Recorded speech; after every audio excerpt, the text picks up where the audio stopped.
3 years, 9 months, and a sky that never stopped coming down. Over 300,000 sorties carried roughly 600,000 tons of bombs into North Vietnam's roads, depots, bridges, and fuel stores. An aerial effort so vast it became the longest bombing campaign in history. On paper, the logic looked unbeatable. Apply sustained pressure, break the enemy's will, choke the flow of men and material, and force political concessions. Yet the central paradox remains. How did a campaign that ultimately neared the million-ton scale still fail to decide the war it was meant to end? But to understand why, we have to go back to the eve of the first bomb.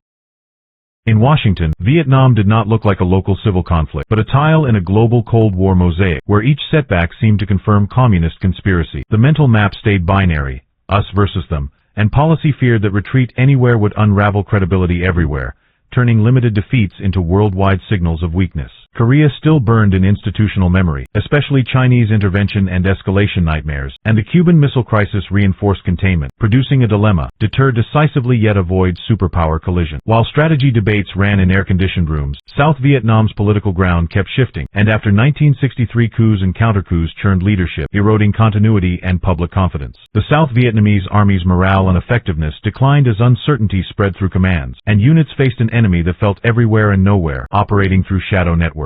Across the demilitarized zone, infiltration intensified, feeding forces and expertise into the fight, while the Viet Cong drew strength through the Ho Chi Minh Trail, built for endurance. The result was strategic imbalance. Saigon weakened internally while opponents deepened the pipeline sustaining insurgency, making time itself a weapon and stability the hardest battlefield to hold. American air power arrived carrying World War II doctrine, where strategic bombing promised to shatter industrial systems, and leaders trained in that era still equated destroyed nodes with surrender. But much of the force was optimized for nuclear war, with platforms and planning built for catastrophic state conflict, not counterinsurgency, and dispersed logistics across jungles, villages, and roads. The theory assumed identifiable production centers and decisive choke points, yet the enemy system stayed adaptive and redundant, politically insulated from coercion, creating mismatch, immense power hunting targets the war withheld. Intelligence consistently underestimated North Vietnamese resilience and overestimated the capacity for coercion through bombing, setting expectations that would collide with the reality of an enemy designed for long war. This was the foundation for Rolling Thunder, a campaign built on assumptions about enemy psychology and strategic vulnerability that would prove fundamentally flawed when tested against actual North Vietnamese determination. Covert kinetic operations under Opland 34A rippled along North Vietnam's coast, probing for vulnerabilities, raising tension, and testing the willingness of the adversary to escalate in response. Intelligence-gathering missions moved aggressively across contested waters, creating skirmishes that escalated risk and set the political stage for the dramatic confrontations that would follow in the Gulf of Tonkin. The Gulf of Tonkin incident arrived as a calculated flashpoint, transforming isolated clashes into the justification for a sweeping resolution that neutralized legislative restraint and handed executive authority unprecedented latitude. This resolution opened the gates for mobilization, converting policy debate into operational momentum, empowering military planners to prepare for sustained escalation across the full breadth of conventional and unconventional warfare. A strategic divide began to crystallize, with one camp calling for immediate, overwhelming force against the North, while another championed calibrated gradualism in the hope of avoiding broader regional or superpower conflict. Consequently, doctrine shifted, and graduated response became official, mandating that every application of force be an explicit message, measured, incremental, and subject to continuous reassessment at every single phase.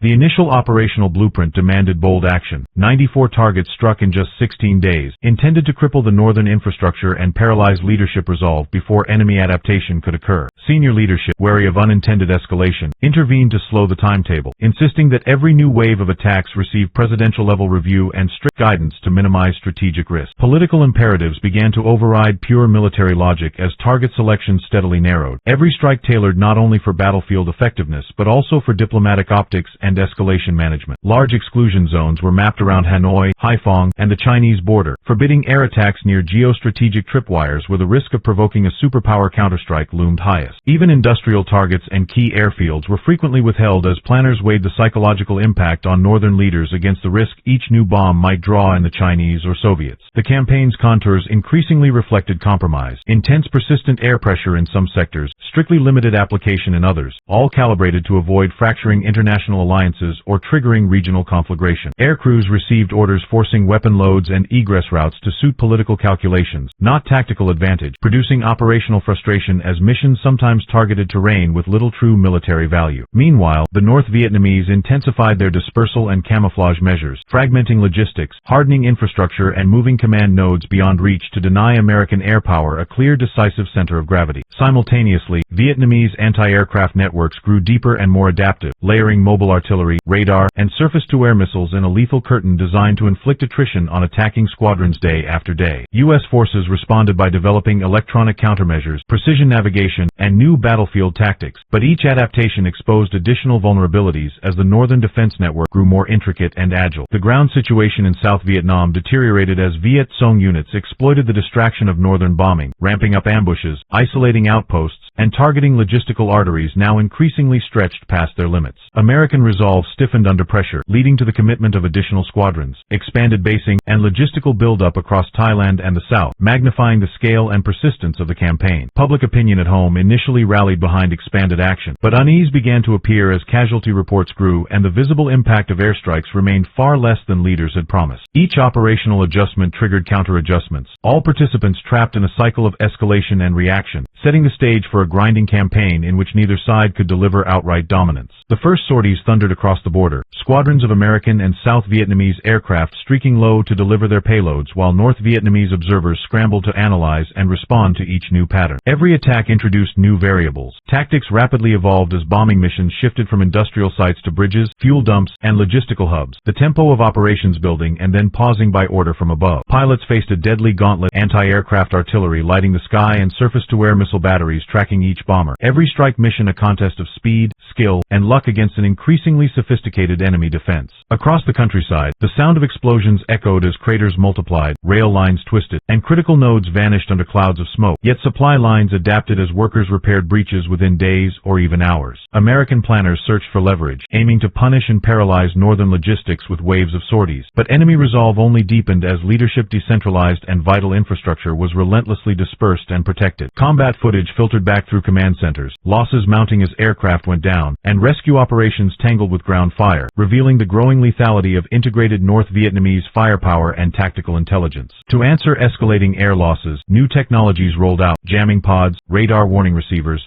and wild weasel missions hunting for air defense radars, with each innovation driving adversaries to create even more elaborate countermeasures in return. On the ground, the North Vietnamese pressed new conscripts into service, fortifying anti-aircraft positions, dispersing supply depots, and moving men and material through sophisticated networks designed for redundancy and rapid concealment from overhead observers. Urban sectors became fortified strongholds, civilian populations digging shelters, and city infrastructure shifting underground in response to threatened air raids, complicating any effort to cripple capacity or break popular morale by bombardment alone. Political constraints intensified as allied governments hesitated, and rumblings of international backlash grew louder, shrinking target lists and sometimes canceling planned strikes at the very threshold of launch. The tempo of operations oscillated, long periods of sustained attack punctuated by abrupt pauses for review, each halt giving North Vietnamese defenders time to regroup, reinforce, and adapt tunnel networks and logistics to emerging American tactics. Meanwhile, infiltration into South Vietnam accelerated, the Viet Cong capitalizing on shifting focus in the north, ambushing convoys,